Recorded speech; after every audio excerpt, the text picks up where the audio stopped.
class 10 gi koi Manipur board ki ko question number 2 se koi jingsi question number 2 sida hairi se kaino de show that ko the product of two consecutive integers haidi thangnaba integers ani gi product ko haidi product habdi koi thangnaba integer ani gi purinaba gi tarakpa phol do ado divisible by 2 na divide to boy haibadi thangnaba integer suppose 2 ga 3 ga lore khalo ko ani si multiplication to ka tare 6 se 2 na divide to boy hai ko jai ko ado any am lo si 7 into 8 lo si ko 7 8 ja kya no je 50 ga 6 tabra jai ko 8 6 the 48 8 7 ja 56 ga adu si 56 ne adu su khoi 2 ne deba to bai natra any nang nan loning bum lo si ko je 1 into 2 lo ga su 2 divided by 2 ni ko sini hai si ko asing bu man hai si sini adu bo khoina proof to hai bani so that ko adi proof to raga so to hai ko dudi khoina proof to si proof to bu matam da khoina proof to bu matam da ka si kai no han bada koi gi two consecutive integers se koi lobu mathau tai ko ado integer se koi lei makha ta na mu hierarchically ireke ko the integers karam integers no sida dum continue to okay the integer ko sa khon ne sida lowri se integer a plus 1 ko adi c integer ka two consecutive integers ne lowi ne ado hariba khoi gi integers ko integer karam integer a se ko integer a se is of the form ko kana gi form da asai ko gi includes division lemma gi matung ina kadi form da 2q and 2q plus 1 gi form sida lei haiba se haida si ko adudi si lei raga di si gi next di akoina yeng bu jai se kaino if a sina karigumba 2q siga manaraba a se 2q gi form da leiba matam sida akoina hairiba sigi agi consecutive integers ani ko a ga a plus 1 ga ani sigi product ko ani sigi product haibadi a siga aduga a plus 1 ga ani sigi product ko simrakti into lei ko sigi product se kaya ga manaba jing asibu ko si product se khoina equal to sida lagi ko equal to a sigi mohutta 2q lai sumi ko into manung da muk sigi bracket manung da a sigi manung mohutta 2q lai plus 1 soine lai ye ko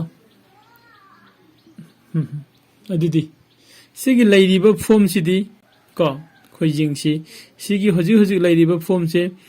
suppose aina sida 2 ko 2 into haibaga simakasi ga manara manai ko haidi 2 gi multiple oiba to haidi sida leise 2 into ko q 2q plus 1 sine buji leise ko adudi khoina sidagi na q dagi na simakai se any the key any khangde ko x ni khangde am loksin garagadi x na tra case ni any masing am or ko matab the number am or ko matam into 2 la ni into 2 ko adu di 2 na into taro ko matam da adu tara ko masing du di koi 2 na dum divide to boyani haiba se khoi khange ko ye ko adu na sida khoi na suppose sida ina si mayagi into se marak tai ni into se half ta na ko so ne e re khala se 2q plus 1 ko adu sigi 2q plus 1 se sisi 2 gi multiple lore ko hadi 2 sigi any masing amasiga sigi sina ko gi any number ama integer ama or ko matam da 2 gi into toba matam da adu tara ko masing do hadi 2 gi ko kono mo irani ba 2 na divide to ba mu yarani ba yai ko adu sigi line se sida ko ibira masi ko kari hani ira masi ba hariba sigi kano se ko gi divisible by 2 yare ko ꯑꯗꯣ ꯑꯩꯈꯣꯏ next ꯑꯃꯃꯨꯛ ꯌꯦꯡꯁꯤ next ꯉꯁꯥꯏꯒꯤ a ꯁꯦ ꯑꯩꯈꯣꯏꯅ 2q ꯂꯧꯈ꯭ꯔꯦꯀꯣ ꯑꯗꯨꯒ if ꯀꯣ a say equal to 2q plus 1 ꯂꯧꯔꯁꯦ a say equal to 2q plus 1 ꯂꯧꯕ ꯃꯇꯝꯗ ꯉꯁꯥꯏꯒꯤ 2 consecutive integers ꯑꯅꯤ ꯍꯥꯏꯕꯗꯤ a into ꯀꯣ a plus 1 ꯍꯥꯏꯔꯤꯕ ꯑꯅꯤꯁꯦ ꯑꯅꯤꯁꯤꯒꯤ ꯑꯃꯨꯛ ꯄꯨꯔꯤꯅꯕ ꯁꯤ ꯌꯦꯡꯁꯤ ꯀꯣ ꯃꯍꯨꯠ ꯁꯤꯟꯗꯣꯛꯑꯒ a ꯒꯤ ꯃꯍꯨꯠꯇ 2q plus 1 ꯁꯤꯃ ꯂꯥꯛꯑꯦ ꯅꯠꯇ꯭ꯔꯥ ꯑꯗꯨꯒ ꯑꯃꯨꯛ सिगी ब्रैकेट मनुंगा संगसी ब्रैकेट मनुंगा संगसिलकांदा a गी महत्ता कई लाए को 2q plus 1 a सिगी को मसागी plus 1 अमगा लैरमे याय को हागी plus 1 अमगा मु कनता लैरमे अदुदि हजिक सिदा लैरि सिदा इक्वल टू अहानबगी से 2q plus 1 ने मनुंगदगी सिदी 2q plus 1 1 the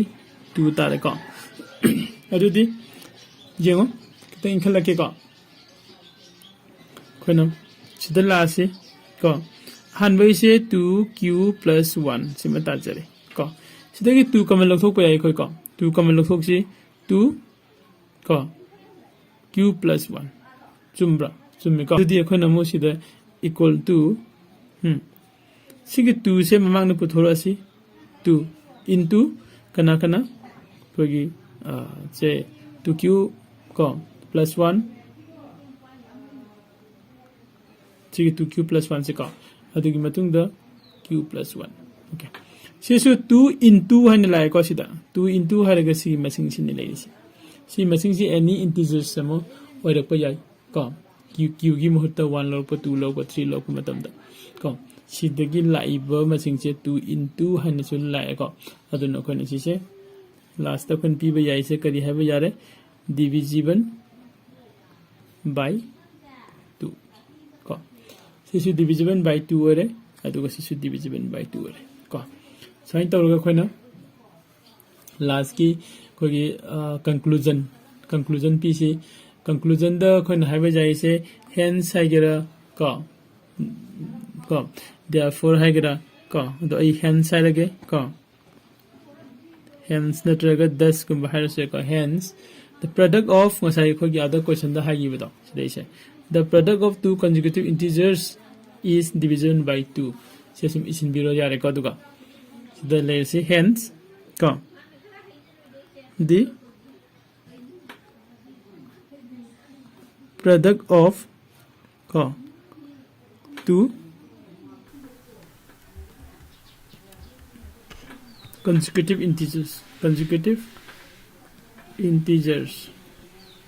two consecutive integers is